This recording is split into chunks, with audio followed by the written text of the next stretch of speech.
Right, so here we are. We are back. We're going to get started with our interviews. We're going to first start off with the interview with Sean. So I will mute myself here on TeamSpeak. Microphone activated. Here we are. Welcome, Sean, winner of the cup with Kashmir. How was it tonight? Hey man, it was a good game. I mean, we didn't play as well as we have in the past.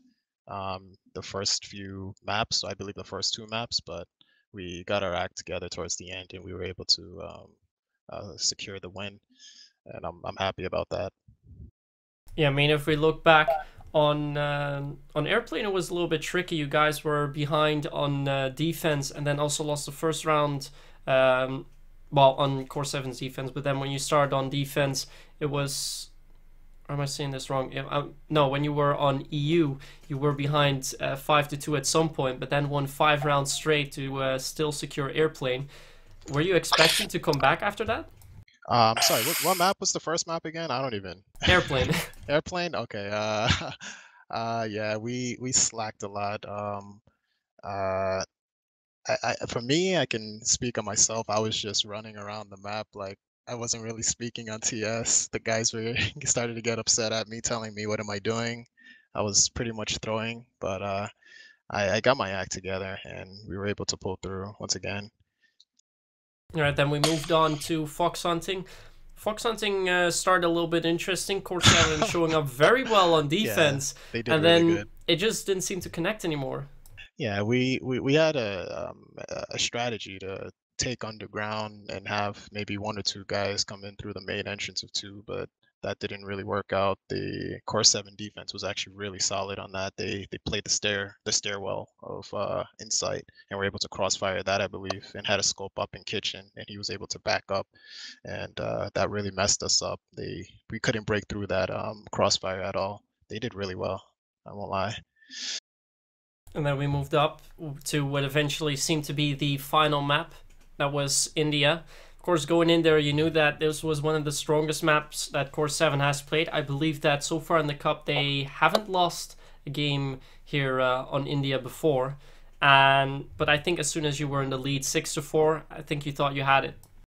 Yeah, we thought we had it in the bag from the beginning, but they actually, I think the issue with us was we had this preconceived notion that we knew exactly where they were going to be, what exactly they were going to do, and they actually switched it up entirely. And they were able, Core 7, I mean, they did really well with their offensive plays, I believe. There were some times I thought that their scope would be in tunnel every single round because that's how they usually play, and they switched it up with like a point man, and they took mid control and sat there a few times. But it wasn't bad at all. I mean, we were able to secure that win as well, and I think it was a really good game in all. Well, then we'll go back to yesterday real quick, which I think was your favorite match and by far your favorite game in the winner bracket finals on India. I could just feel that you were enjoying it ever so much winning those scoping battles. Oh man, I hope you don't mind me using any swear words. Excuse my French, but fuck alum and Cyrex, those closet cheaters. Yeah, I was enjoying myself a whole bunch actually. It was X9ing them. I knew that they were getting tilted the moment I did that, and it was it was interesting nonetheless. We had fun. Yeah, in the end, you only dropped one map in total throughout the entire cup, which was just in the grand final. So I think overall you can be very happy with your performance this final cup. Yeah, I appreciate that, man. And also, please refer to me as Gamer Sean. I think that's my name. That's always been my name for. That was actually one of my first names in when I started AVA. So I like to be referred to as Gamer Sean. All right. Well, that was obviously a call that we're gonna get at some point here in the stream. Right. No problem. Thanks. It looks like the other guys here on TeamSpeak are also enjoying that a bit. So before we're going to move on to the talks about the competitive scene and how it has been throughout the years for everyone, any final shout-outs you'd like to make, Sean? Yeah, I'd like to shout my boy Ron out. I'd like to shout out all of my NA people. Shout out to Africa, all of my African people out there. my team definitely Kashmir, Dallas, King Fluby, Gamer Raccoon Scabsin, Zal, Zenova, everybody. I love you all. Bimbo King, you are the king. I love you. Shout out to Turtle. Shout out to all my brothers out there in Africa. Thank you very much for that. And Thank once you. more, congratulations with your win. I appreciate that, man. We're now going to move on to the second bit.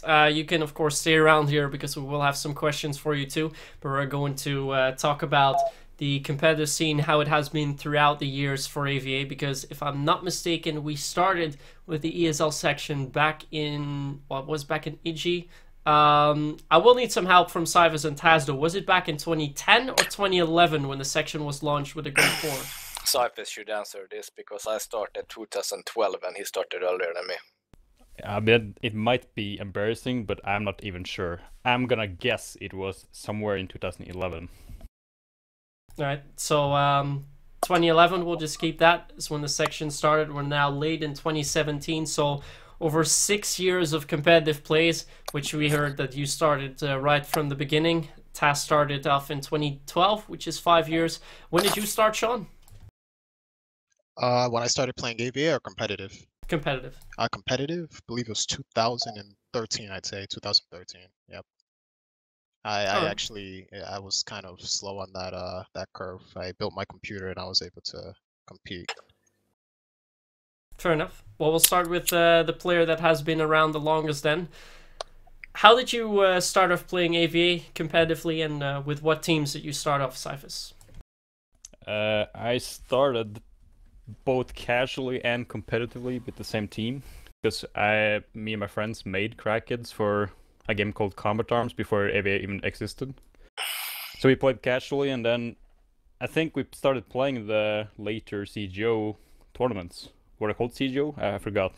Yeah, CGO. We're also buying. CGO 5, 6, and 7 or something, like the latest ones. I think we started playing, and then when ESL got launched, we just played with the same team, which was basically me and my in real life friends, like Norwegian friends. And then we just changed players, and stuff happened over the years. That's what it started with, though. Like just my friends, really. So it started off with your friends. Later on, crackheads became more of a mixture with some more Scandinavian players, including Taz and Kimpa, for example. But this is where the reign of crackheads pretty much started in those earlier years of the scene. Although if we go back all the way to the start, I think, well, you weren't there in ISF 2011. Were you there? No, Taz, you weren't there either. I never went to any ISF. All right, well, that comes then later in the picture. Sorry for that, but yeah, 2011. I think that's it's a good year for our version, because it's the only year that a team from our region was able to win a LAN tournament. That was Team Housen back ISF 2011 with Snow Shovel, if I'm not mistaken. And the Netherlands from EU, I think, was going. I think the first, if I'm not mistaken, the first ISF tournaments and such, the Europeans couldn't even qualify for them. But I might be wrong on that. That could have been in 2010 then, because I do know that I won it in 2011. I believe the Dutch placed third there, and then a few years later, of course, we saw the highlight come in for Sweden, the ISF 2013 Romania, where you placed third place, Taz. Yeah. So what do you guys think in general of the ISF overall? I'm not sure if you were playing in those, Sean? Oh, no, I didn't compete whatsoever in any of those games, no. All right. I just competed in one ISF, and that was with Sweden 2013 in Romania. We just played with Sweden once in one ISF qualifier. So the team Sweden built in 2012 at the ECC, or what's called. That's the new NCC, but it was called other back then. And that was the kind of start, for me at least, to play competitive. Like, we won that tournament, and that was the first tournament I played even, I think. And then I just start playing with the team after that also. Yeah, and the ICC and later the Nations Challenge, you guys for Sweden had a really good run there. We've hosted 5 editions in total, first 3 being won by you guys, and then edition 4 and 5 being won by the Dutch. Yeah. How do you look back on your plays with Team Sweden? Like, I don't know, we had a good team. All guys got along good together also, and that's pretty nice to have in a team, that everyone can be themselves and just have fun. And that combined with good team play and individual plays was really good to have that in a team. All right. Then we'll move over to Sean. You started a little bit later. You started around 2013. With what teams did you first start to compete? I started playing. I played a lot of pub, to be honest. I was more of a pub star than anything else. A lot of people will tell you they know my humble beginnings. I had like a 0.7 SD in the game with over, I believe, like 8,000, maybe 10,000 games.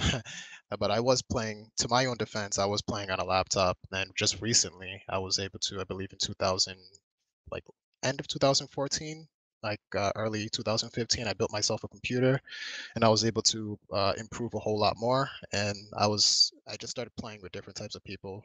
Snow Shovel, Carl, he asked me if I wanted to play with him. Played a lot of pubs with him. I ranked for their team, and he ended up quitting sooner or later. Then I ended up just making up my own team in the end, and I played with Team USA. Highlighting what Taz said though, we were able, like the way that the Team USA played was just however the hell they wanted. Like everybody would just be themselves. A lot of throwing, a lot of just it was really fun. But most of the time, we were just throwing half the time, and then we got to act together towards the end. Well, throwing seems to be one of the few words that is in Ron's dictionary, isn't it? Yes, yes, sir.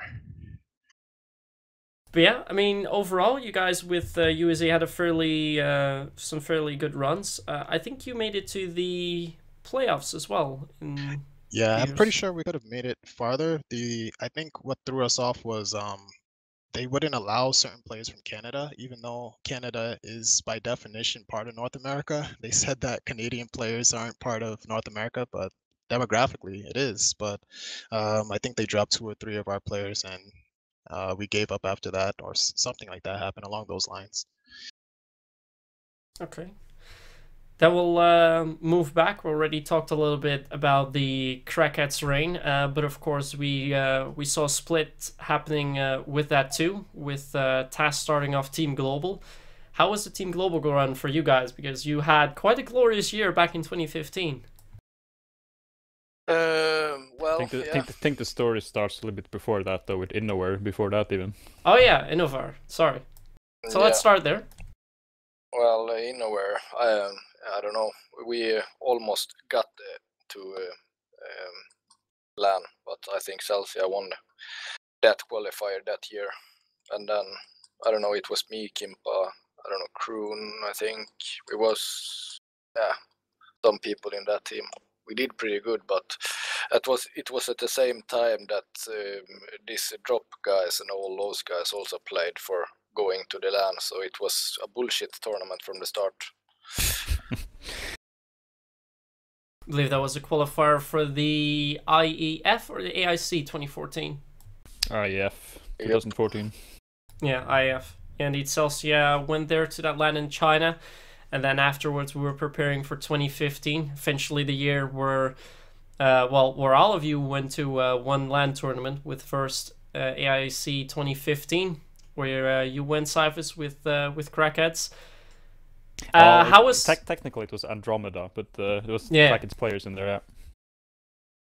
So how was the AIC for you? I mean, I think we remember one highlight from you when you were holding down 2 side on India, but I think the most known highlight is where you guys got swept by After. Yeah, that was a fun moment. Actually, there's a little fun fact about that ace it did, though, because this is not an excuse or anything, but the round before, because I think the score was 4-4 right before that ace, or 4-3 to them or something. And for some reason, they decided to blast music into the booth, and we couldn't even hear what we were saying. I think he took advantage of that and just pushed into 2, because none of us could hear anything. It looked on the camera like you just feed him, like everyone going into him one and one. It was like really confusing. You can you also see you can see on the camera as well, like the face cam. I don't know if it's in the montage video, but it's in the official stream. You can see Letu turning around to the speakers and like saying, "What the fuck is this?" Because like you couldn't hear anything. We were just blasting music. It was so funny. But I still don't know why they did that. It's like the game is getting close, guys. Let's blast some music. But yeah, that's But man, he did some sick shots at Ace. I think he killed me in base there. I had no chance. I didn't even know he was there because nobody called out where he was. But in the end, you were by far the most dominating team starting off in 2015, winning Cup 1, 2, and 3. Then the fourth Cup became a little bit more tricky. Was eventually Celsia winning it, but that was around the time where Global made their rise. How was that run for you guys? Because what a way that was to close off the AWC qualifiers. Yeah, it was. We can say that qualifier was like for 6-7 months, and the first half of that tournament was Andromeda, and then then it switched over halfway, kind of. Yep, and it switched over to us second. I think Andromeda finished 6th place one tournament in the second half, and that was Cup 4. in their when they had their momentum or whatever in the tournament, then we came third one tournament or something. That was very important points for us to get third in that tournament also. So, and then we just get better and better. So, and I don't know I think Andromeda got some internal problems also in the team, so that we took advantage of also. So that made them more worse than they should have been. You definitely had more of a stable mentality about the game and such, which helped you way more than it helped us. Yes. Yeah, it ended up being really close eventually. You guys ended up to win Cups number 5, 6, and 7. 7, which you won against Andromeda in the finals. And then we came on to that tiebreaker. What a tiebreaker that was. Yes, that was interesting. It went to the last map, did it? Or did it? It went to a final map. I think it was... Was it 7-0 on Fox even? Yeah, Fox Hunting now, you just got smashed on that map. But I think, because we went through 3 different ringers just to play that qualifier, that tiebreaker. And the last ringer, which was NNI, I believe, he wasn't really prepared, but we didn't have a choice, so we weren't at our best. Yeah, I know you used Kvel at some point also, I think, in that tournament. I think we tried to use Quelly, but he didn't want to. And then we tried to use who was it again? It was I think it was Slice maybe. Yeah. But then it's something like none of them wanted to play or didn't show up, and then we just didn't have a choice at the end. Because we asked anybody we could really. Well, that's like mentally at that state, but kinda given up already, to be honest, because things were going so bad. Yeah, our team could also smell that you have done that. Like we could just use it against you. But still, it ended up being very close. We had a double overtime as well on map number 4, which was on dual side. I believe it was. Wasn't it you guys from Global winning that one? You know what? Sorry, I didn't. The fourth map after a double overtime on dual side. Or was it? Yeah. I don't have any memory of who won that one. Yeah, I don't know, really.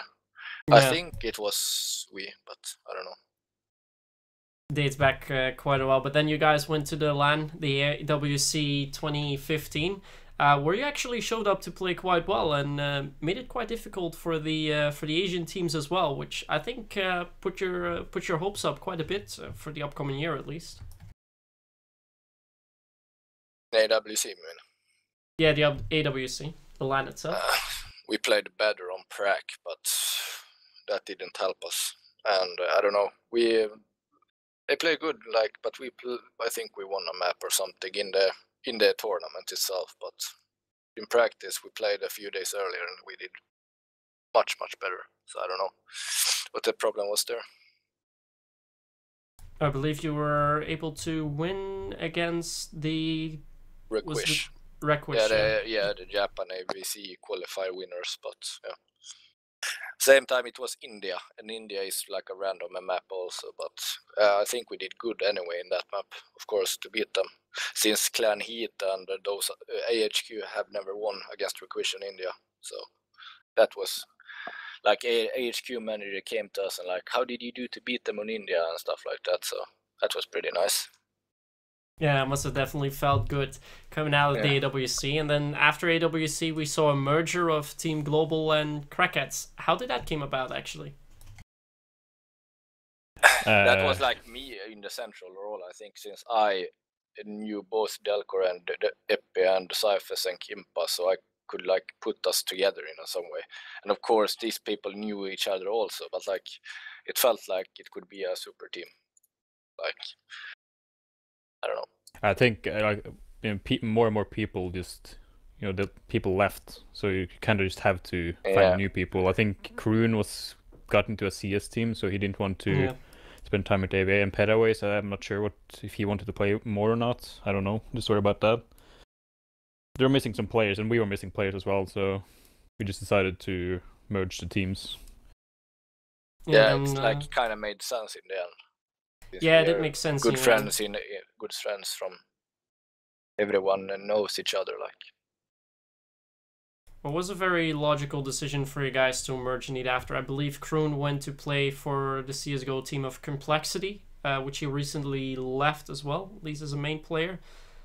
And yeah, then we got started in 2016 with the Winter League, which is a cup where you also competed in, Sean. So before we move on to talk about the grand finals of that match, which was one hell of a match, how was the run for you in the Winter League of 2016, Sean?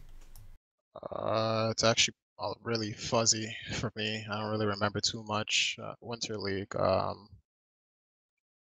really don't remember anything about it, to be honest. All right. So, no worries. We'll just move on to the grand finals then of the Winter League. I think it was one of the longest matches we've ever seen between you guys, Crackheads and Celsia. That was actually the match where we went to that double overtime on dual side, my bad. It took 4 hours in total, and eventually it came down to only one round, which it didn't go to overtime, where Celsia was just able to win that. I mean, what a finals that were. Yeah, that was I was just glad it was over, I think, because all of us were really tired. And, yeah, exhausted. It never was ended. like even been jet lagged or something, like after that game.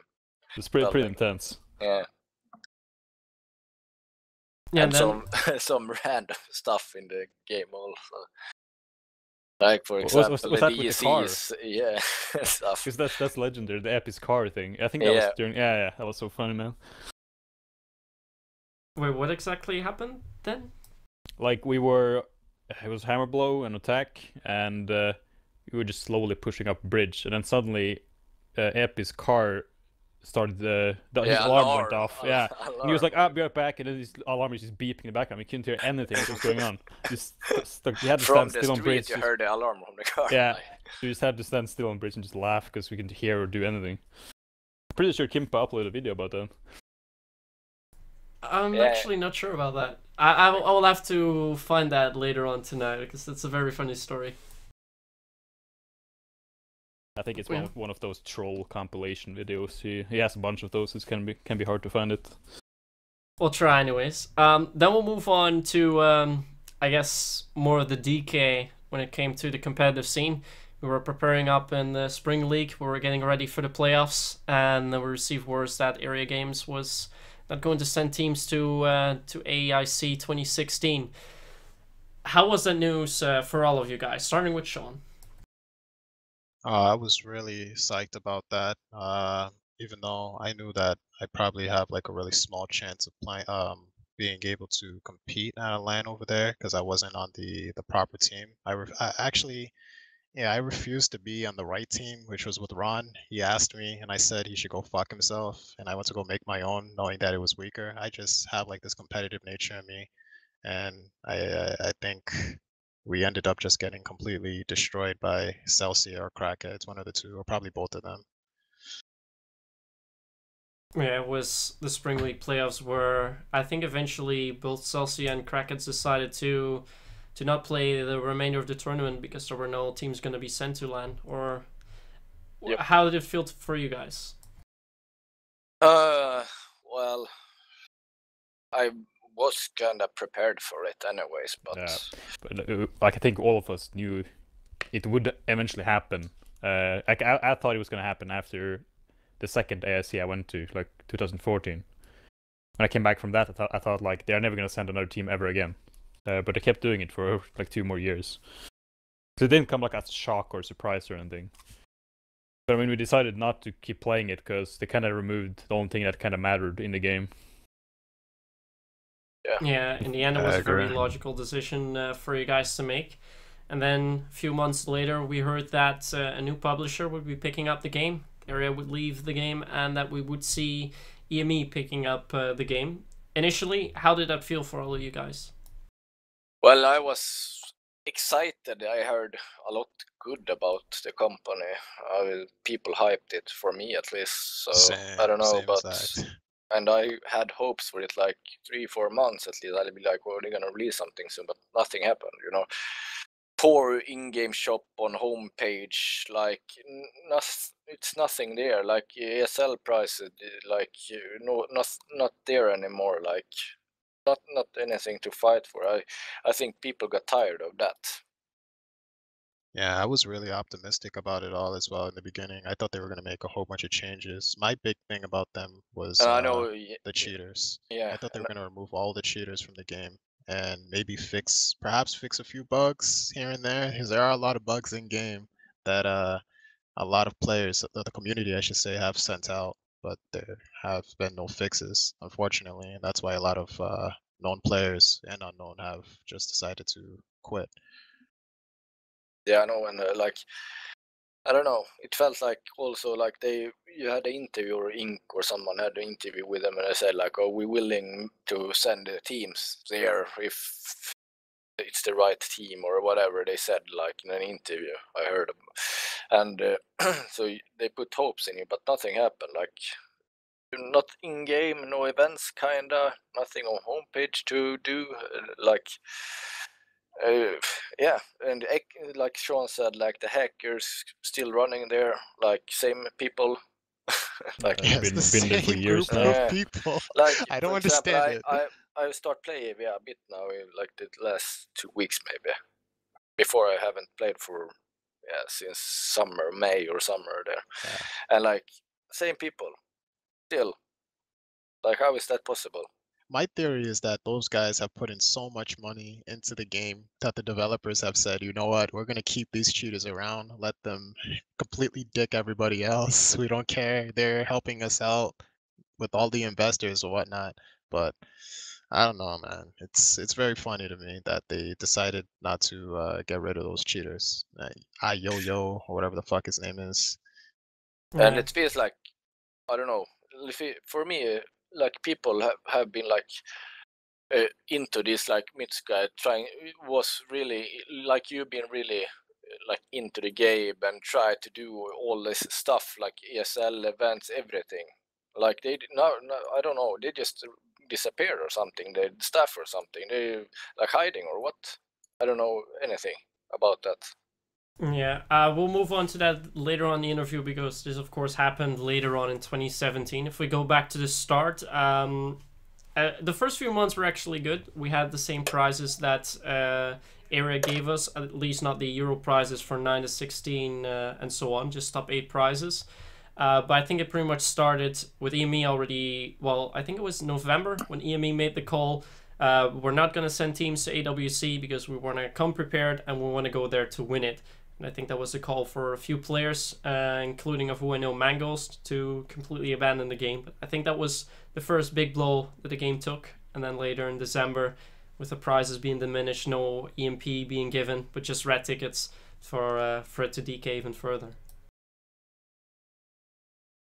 Yeah, I don't know what's up with that.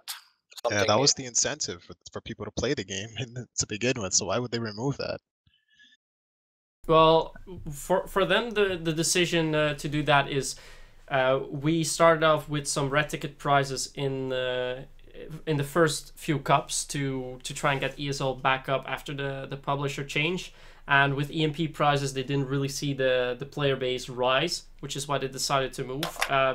Of course, the entire ESL admin disagreed with that, but they still pushed that through. Fortunately, we had a little more luck, and I thought the proof to at least show them that they were wrong when we came around with the Nations Challenge 2016, where in the Demo Cups we didn't even make it to 8 teams, and then the Nations Challenge we had 17 teams signing up with a qualifier for the Dutch team, and then eventually 16 nations competing in there, in which we did have EMP prizes. But that was a good tournament to look back on, I think. Yeah, of course. Like when it's EMP prizes, it's necessary for a tournament. I think a lot of people want to play then. I've seen when they took away that prize, a lot of teams just don't care. Yeah, I agree. And of course, when the LAN is the most important thing, of course, to have it competitive. It's a good game, like have the potential, but it's just, I don't know. For me, it felt like NMS didn't try to earn as much money as they could as a company. Yeah, I definitely have to agree with that one. They were definitely able to make much more money with that, especially if they had worked a little bit closer with the operatives team for that. And I think we saw at the start of 2017 also how that progressed with the Winter League still that we had in 2017. We had quite a lot of teams competing. I think we had... Did we have 16 teams? I think we had 16 teams to start off with that. Then the Spring League, I believe we had 12 teams or so, 14. But there the DK was already visible, and yeah, after that, of course, completely went down after Black Squad was released. Yep. But yeah, you guys mostly, I think most of you have switched over to Black Squad. I'm not sure how that is for Sean. What did you do after the release of that game? I played Black Squad for about a week, and I didn't really transition properly, so I just ended up giving up on, not necessarily giving up, but I just focused on my real life, school, work, family. Stopped gaming for several months, and then someone on my team, I won't throw him under the bus, told me that there was definitely 100% going to be a LAN qualifier, and that's the only reason why I came back. Unfortunately, that's not the case, but it is what it is. So yeah, since July we haven't really had a cup anymore, which was around the time that Black Squad was released. Now this is one of the final cups where, yeah, Sean, you played then. Taz, Cyphers, you unfortunately couldn't get the team together, but I think it also had to do with motivation for a few players. Yes. Well, like for me, I can just say I don't say I quit or play any game. I play what I feel playing for the day. Like Black Squad, I play that. I play AVA, I play CSGO. Even though it was a long time I play CSGO, but if I feel to play it, I do it. Like I'm not that serious about any game now, since it's no competitive to put in time for it. Like, so that's why I just surf around between games instead. All right. Well, then we'll move on a little bit more to the EME side, which you guys were talking about what was going on there. I think the main DK really started when they were gonna launch Critica in summer. This is the first time where EME staff has been less focused on AVA, because Smore, the community manager and the guy who was doing all the talkings with us for ESL, for the game, rewarding events, everything and whatnot, was also appointed as community manager for Critica, which is when it became a little bit tougher. I think we had about a week or so where we had very little communication with them, and it was very tough, but I don't think the community noticed too much about that. And now, of course, recently with Closers being released, Lolly being moved over to a different department, I'm not sure if he's at Closers, and Smore also being appointed as the community manager for Closers, leaving the AVA team, which we found out after Reese sent a ticket to NMAS, and now it's been 4 weeks since we have worked for them, so I don't think we have any dedicated staff at this point. Like the contract, how long is the contract? That's something that I was trying to find out, and at some point, I think it was back in Is October. it a 2-year contract or something? I think. Honestly, I think so. They merged over at August 2016, right? Yeah, or something. August, Yeah. early If it's September. 2-year contract, it's August 2018. So. Who do you think will take over next, though, as a publisher? Or who do you think the best candidate for taking over our version of AVA would be? If we just go back a little bit, I think it was late September, where I already was getting a little bit tired of you and me not giving us answers, where I just, well, almost threw Lolly under the bus, asking him the question, is the game going to close? He told me no. So by then I knew, okay, there is not a 1-year contract. They do have at least a contract a little bit longer than that. But yeah, if we look at what would be the best source for the game, I think Garena would be the best source for the game. But I don't think they manage games here on EU NA. I don't think so. Don't think so either. I don't know what's gonna happen. Like with the game, I just think that best. people need to respect the people user in this game and just tell people what's going on. It can't be that hard to do that.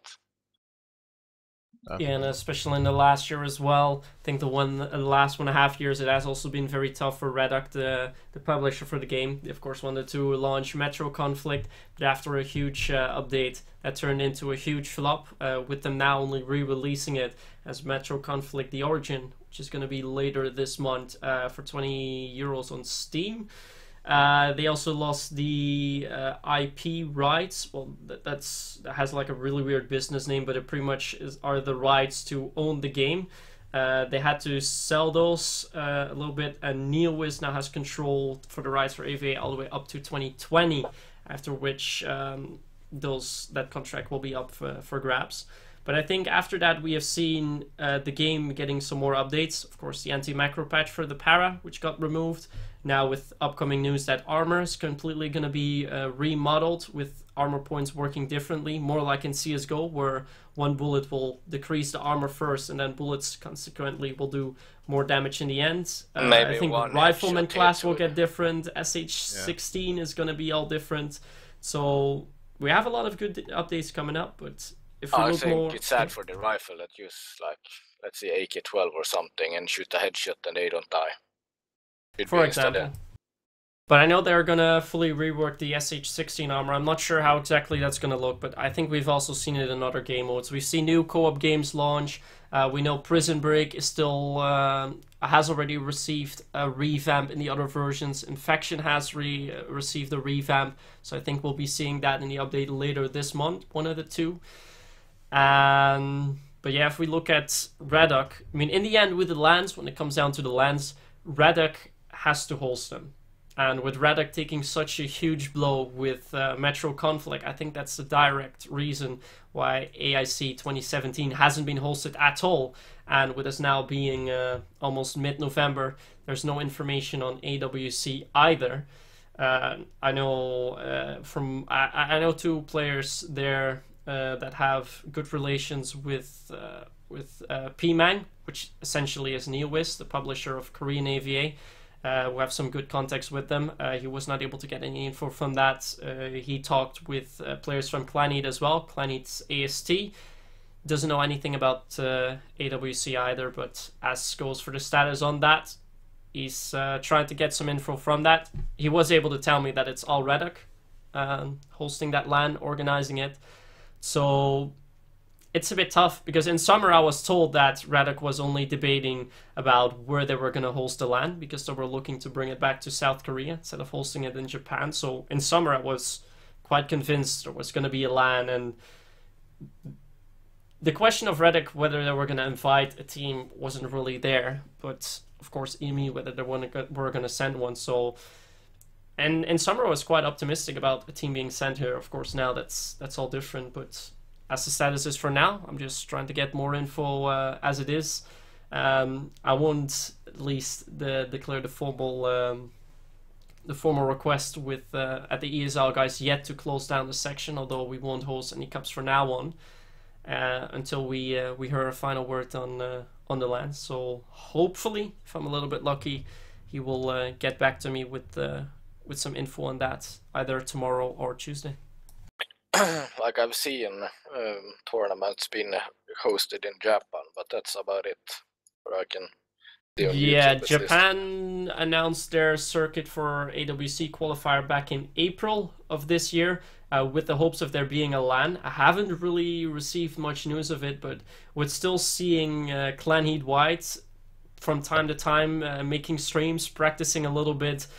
You sort of start wondering, is there still going to be something? Is there going to be something last minute? Because to be fair, if we were to hear, let's say in the most ideal situation, we would hear next week, yo, Reduc is going to host AWC, EU, any region can send one team, and let's say Reduc is going to pay for that. I mean, we would be able to host a qualifier 2 weeks from now. So for us, there is no issue yet, but time is slowly ticking away, and in 2 weeks from now, there won't be any time for it anymore. So we need info very soon, otherwise the competitive fate will be sealed. Yeah. Wish for the best. So that's all that we have for now. If we look back at the scene for you guys, for people interested in when I joined in, I think I started playing competitively ESL in 2014. I started off with the worst teams. Wasn't able to do much with that. Was never really that much of a great player, honestly. But then I joined the admin team in 2014, and then I think it went really quick with me. Became more familiar with you guys as well, mostly as a commentator too, and hosting events and such. But it's mainly been a story of the last 3 years for me. But if we look at you guys, starting off with Cyphers this time, if you look back at your competitive scene, what is your favorite moment that has ever happened to you? User joined your channel. My favorite moment. We are a little bit busy, Zetor. What happened? We have It's an interview. Interview. This is a bad timing. Yeah. But you can say, I don't care. It's never an interview without Zetor. We'll give you a question later on too, man. Okay, I think I would have to answer that question with the Cracked's breakup, right after the Cracked's breakup, which sounds dumb, but right afterwards, I think it was, right after we broke up, like after AIC 2014, there was a IF qualifier like 1 month later, or a couple of weeks later from when you got back again. Then I just suddenly got into Celsia, and we were able to beat my old teammates, and it was a very good feeling. Yeah, I can understand that. Nothing against them as persons or anything, but I know. you know, A bit of a revenge, kind of. Yeah, it was like, because I don't know, I'm not gonna go feel the same. I'm not gonna go into details, but there is a reason why I was kind of pissed right afterwards. But man, it was a really good feeling to be able to win that qualifier in such a good fashion, even because the finals just went rolling for us. It was just all of us had a great game, I think. All right. You had a good team. Next one up then to answer the same question. Sean, what's your favorite moment of your competitive run? I'm not sure if I have a specific favorite moment, I'd say. But hence my persona, Gamer Sean, I guess I can say I love just the whole aspect of just gaming in general. I loved being able to face some of the best players in this game, some of which are in this room right now, and some that have decided to stop playing the game. That was definitely a plus, being able to understand different strategies and tactics of how they play. It's not as easy as it looks on stream. They're able to refrag one another very quickly. I just things I never would have thought of. You know, you see things from a different perspective, being able to play with people at a higher level than myself. But I've enjoyed the whole thing, honestly. All right. Then we'll throw the ball at Zetor now, who is just unmuted. We're talking about our favorite moments in our competitive career. What's your favorite?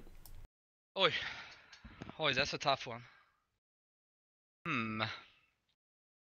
Actually, I think it was the ISF 2013. And probably because that was, Well, I believe something happened there as well, didn't there, Zetor? Yeah, that was a great moment indeed. I was just so detailed, but that was, you know, the first LAN I went to, and you know that it's like, you know, your first kid, you know, it's gonna be a little bit more special. Just a little bit. This guy. Yeah. All right, next one, final one. Taz, what's your favorite moment? Like all like the lands, like to meet every people and all of the people. Like ISF, we had a good run in the game, and also to meet all the people, Swedish people, the Canada people, Finnish, everyone. Like was there, and the same in AWC. Every people I met, some people were very interesting individuals, I must say. It was nice. All right, then we're gonna round off with a very nasty question. You can choose a player from any region for this, from all the entirety of AVA's competitive scene. Who do you think is the best player that AVA has ever seen? Starting off with Zitor. What you say, Cito, the best player ever? I don't know.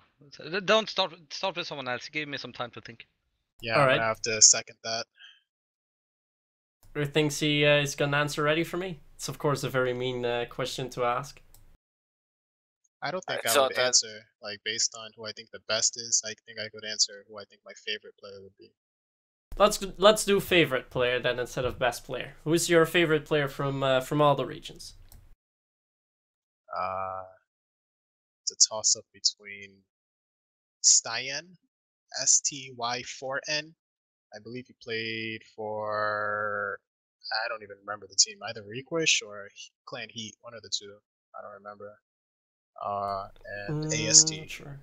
Yeah, AST, Clanid White, Stain.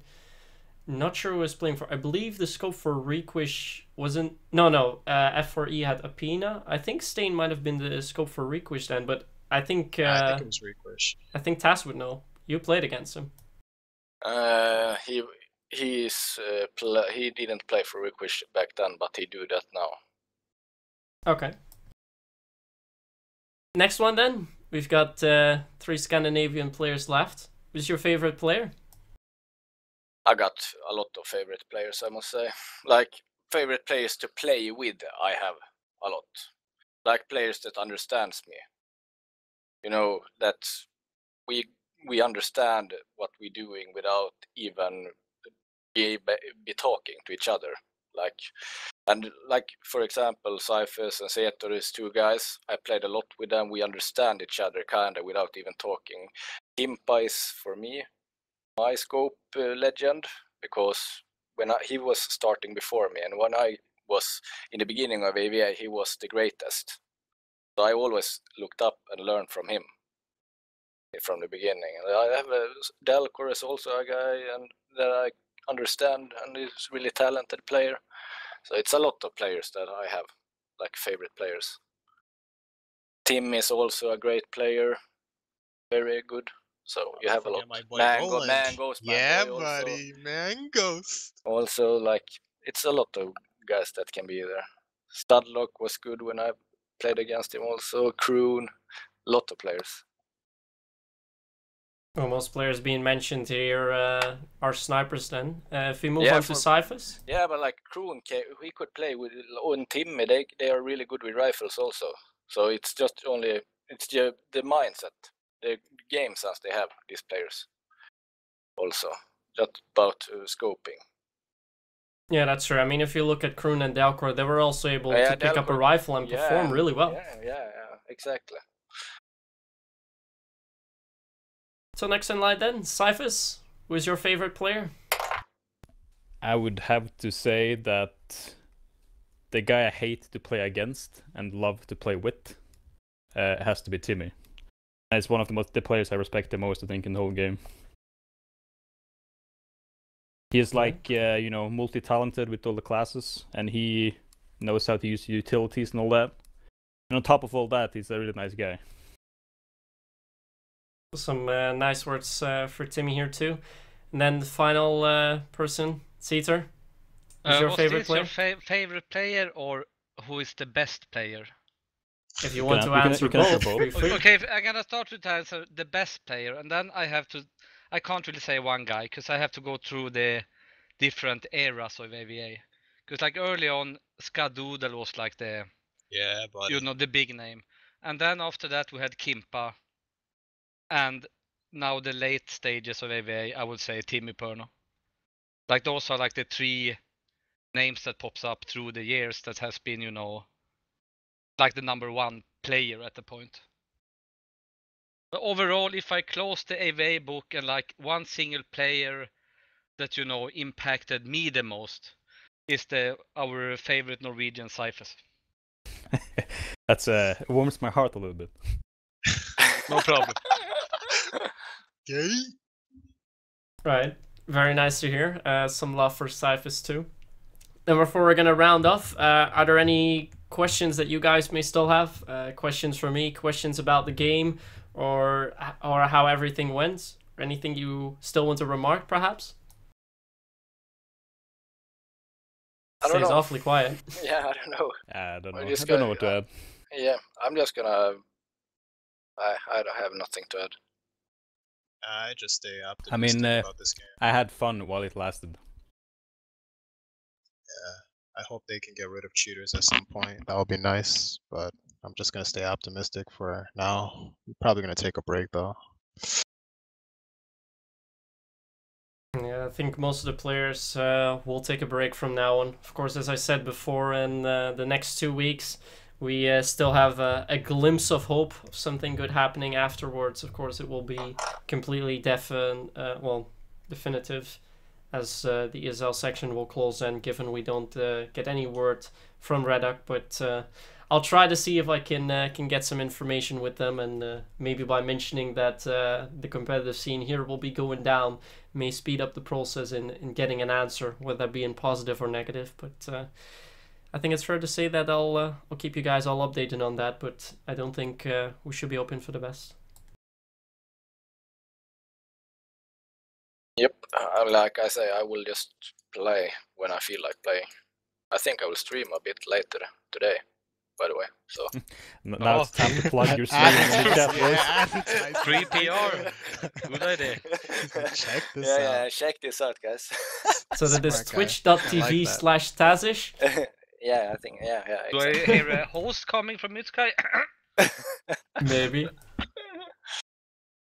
All right. Well, thank you very much for being here, guys. I hope you like playing the competitive scene throughout, playing at the LANs too. Well, fortunately not for you yet, Sean, but I hope you'll be able to get to a LAN, maybe in another game, perhaps. Yeah, I appreciate that, man. And for the other guys too, wish you all the best, and maybe we'll see each other soon again in another game. Sounds good. Much Thank you, guys. love. Peace. Gamer Sean out. All right, so with that, we will conclude for tonight. Thank you very much, everyone, for tuning in. Also for this very lengthy interview. I think we've talked for about 40 minutes here. In the end, it was Kashmir winning the cup 3-1 over Core 7 after closing it off 7-6 on India. So again, congratulations to them. This was the stream of tonight, ESL 5on5 November Demolition Cup, the Goodbye Cup, casted by myself, hosted too. My name is MythSky, and maybe we'll see each other soon again. Good night. Good night. Do you really have a harmonica in your room?